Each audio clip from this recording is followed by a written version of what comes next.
This is Unit 5, Lesson 3. This is about polygons and their interior angles.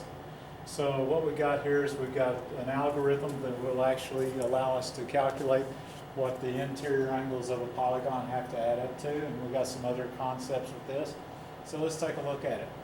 Okay, first thing is we're going to define a polygon, and a polygon is simply a closed figure with three or more sides. The line segments forming the sides intersect at their endpoints. These endpoints are called the vertices of the polygon. Okay?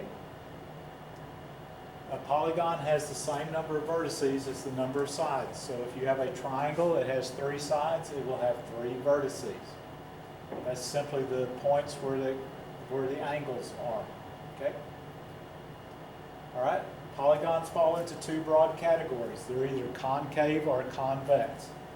Okay? One way to think of concave is that it looks like somebody kicked it in. So this one over here is a concave one. This is a convex one.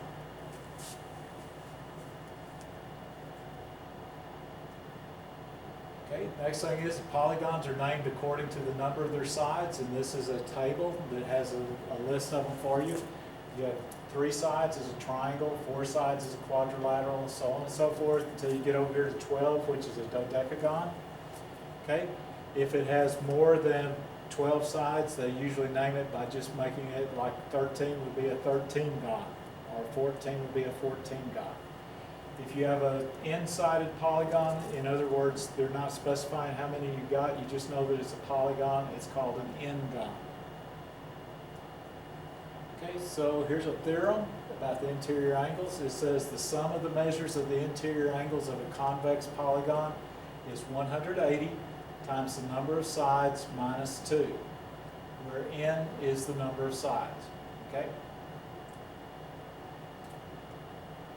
All right. So we apply the theorem to see if it works for the one from lesson 1, which said that the sum of the interior angles of a triangle is 180 degrees. Okay, so a triangle has 3 sides, so that's what we're going to start with. We start with our formula that says 180 times the number of sides minus 2. Fill in with the 3, so 180 times 3 minus 2 equals whatever we're going to come up with, which comes up to 180 times 1, which is 3 minus 2, which gives us 180 degrees.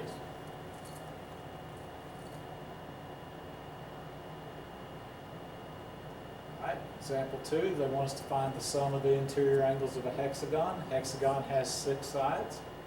So we start with our formula again. 180 is equal to the number of sides minus 2.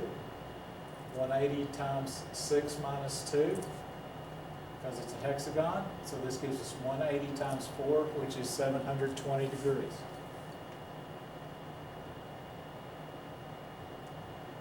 Okay, here's some more definitions. A regular polygon. A regular polygon is a polygon that has exactly the same, that has all the sides and all of the angles. Each is the same for each of them.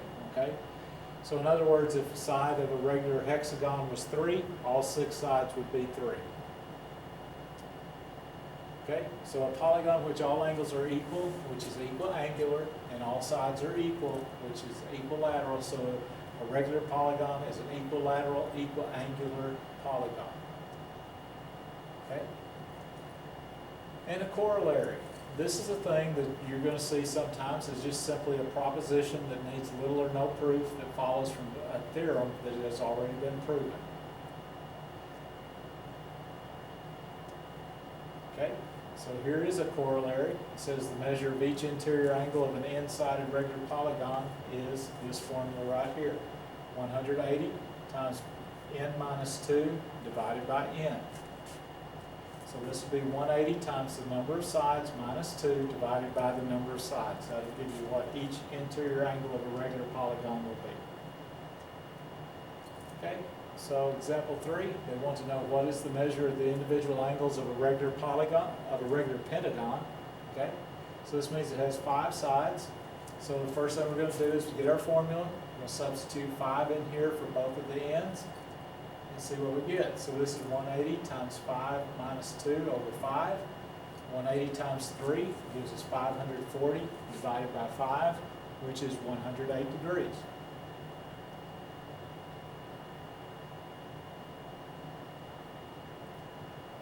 Okay, example 4 says if the measure of an interior angle of a regular polygon is 135 degrees, how many sides does the polygon have? Okay, so we use the formula again, but this time we know what the answer is. So we put 135 over 1 so that we can cross multiply to take care of the fractions. Okay, so this gives us 180 times n minus 2 is equal to 135 times n. So 180n minus 360 is equal to 135n. Okay, we subtract the 180n, or the 135 from the 180, gives us 45n. Add the 360 to the other side, gives us 45n equals 360. Okay, so when we divide this out, n is equal to 360 over 45, which tells us that n is equal to 8. So this means that if the interior angle is 135 degrees, it is an octagon. Okay, example 5. This time we have a, let's see, how many we got? We got 5, so it's going to be a pentagon, and they want us to find x. They gave us 4 angles, we're just missing the 1. Okay, first thing we have to know is we have to know what the 5 angles have to add up to. So this is what we're going to have, is 110 plus 115 plus 95 plus 90 plus x is equal to our formula, which says 180 times the number of sides minus 2. Okay, so we combine like terms. This gives us 410 plus x is equal to 180 times 3. So x is equal to 540 minus the 410. Okay, so x is equal to 130 degrees. So this angle down here is 130 degrees. Okay, since that's all they ask us to do, that's all we got to do. All right, that finishes this up. Be sure you be sure you get your notes put together so that you'll be able to answer the 3 questions. If you have questions, feel free to put one on the parking lot. We'll take care of it before we leave, before we start to work on it. Thank you very much. See you tomorrow. Goodbye.